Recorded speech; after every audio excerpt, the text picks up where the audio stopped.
ఈ ఏడాది మామిడి సీజన్ రైతులకు ఒక చెడు కలగా మిగిలిందనే చెప్పాలి.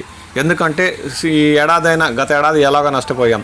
ఈ ఏడాదైనా మామిడితో కాస్త ఆర్థికంగా నిలదొక్కుని ఊపిరి పీల్చుకోవాలనుకున్న రైతుల ఆశలపై నీళ్లు చల్లేలా ఈ ఏడాది కూడా మామిడి రైతులకు కష్టనష్టాలు పాలు చేసింది.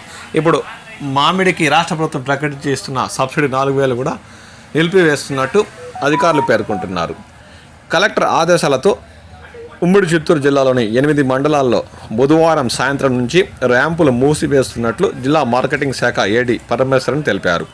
మంగళవారం యాదమారి, బంగారపాళ్యం, చిత్తూరు మండలంలోని ర్యాంపుల్లో తనిఖీలు చేశారు. పులిచెర్ల, రొంపిచెర్ల, గంగాధరం, నెల్లూరు, ఎస్ఆర్పురం, పెనుమూరు, యాదమారి, గుడిపాల, చిత్తూరులో ర్యాంపులు మూసివేస్తున్నట్లు ఆయన చెప్పారు.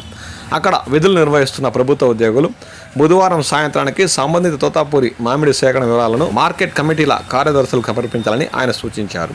బుధవారం సాయంత్రం నుంచి ర్యాంపులకు మామిడికాయలు తీసుకొస్తే రాయితీ నగదు ఉండదని ఆయన పేర్కొన్నారు. ఇప్పుడు ర్యాంపులు ఎత్తివేసిన మండలాల్లో ఇప్పటికే తోతాపూరి రకం మామిడి 90% పైబడి కోతలు పూర్తయ్యాయని, అందువల్ల ర్యాంపులు మూసివేస్తున్నట్లు ఆయన ఈ సందర్భంగా పేర్కొన్నారు.